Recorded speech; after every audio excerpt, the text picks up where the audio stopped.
Hey guys, we're here at Roblox.com right now, and I'm going to show you a tutorial on how to get started with Roblox Studio.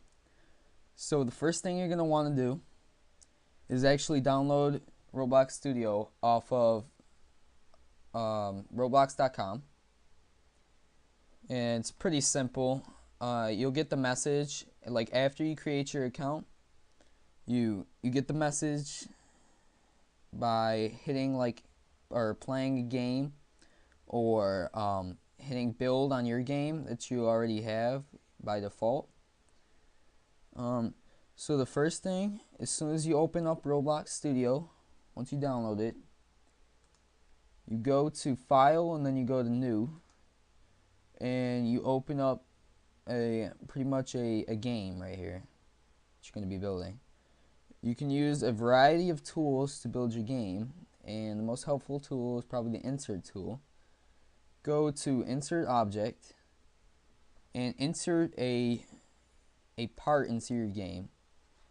Now, if I wanted to get started building a base plate, you can go to your properties, change your size to 40 or something, then change your other side to 42. And this will create a perfect box. This is how you make a perfect box. And that's generally how the base places look, except for they're much bigger. This is kind of small. And if I wanted to build more things with this, I would just add another part into it by pasting it into the workspace. And like you can see here, and you can use the axis tool to move, and this is the resize tool like I was using before. So there's like a wall or something. I'm just trying to show you exactly how this works. Change the color. You can go to properties and you can change the color to whatever you want. Another helpful tool that you can use is going to Insert Object, and you really won't see many of these used, but Screen Guy and Script will be used the most.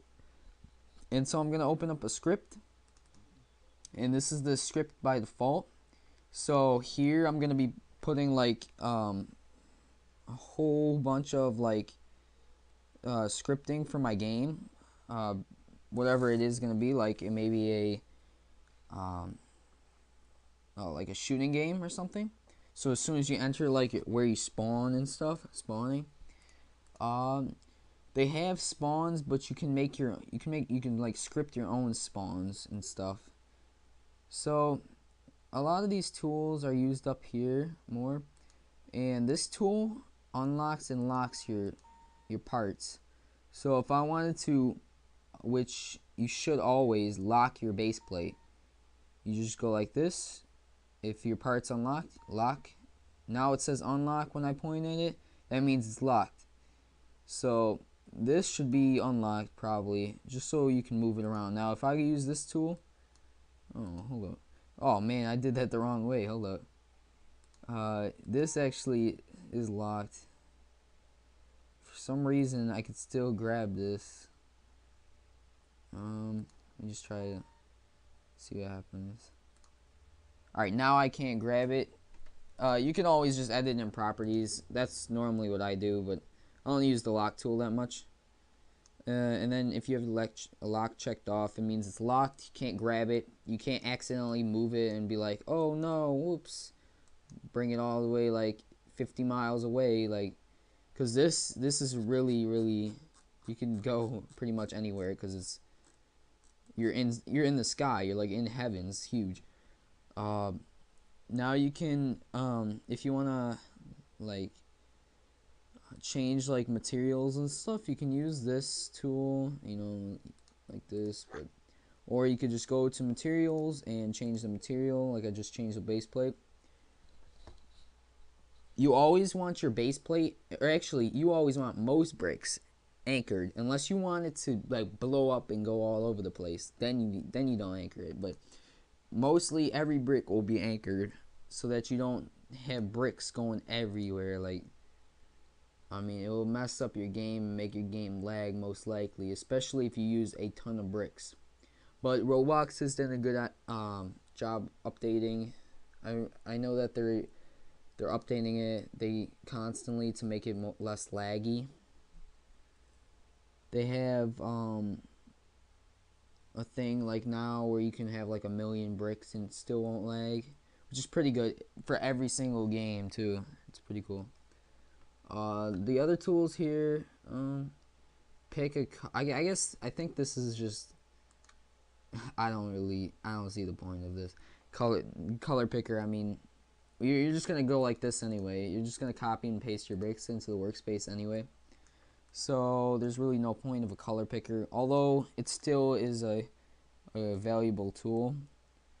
And as you can see, now look at got 2 walls, and it's really that simple to start building on Roblox. You can use the undo tool to undo what you just did.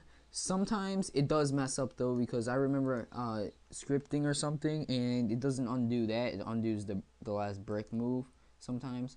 So you gotta be careful about that.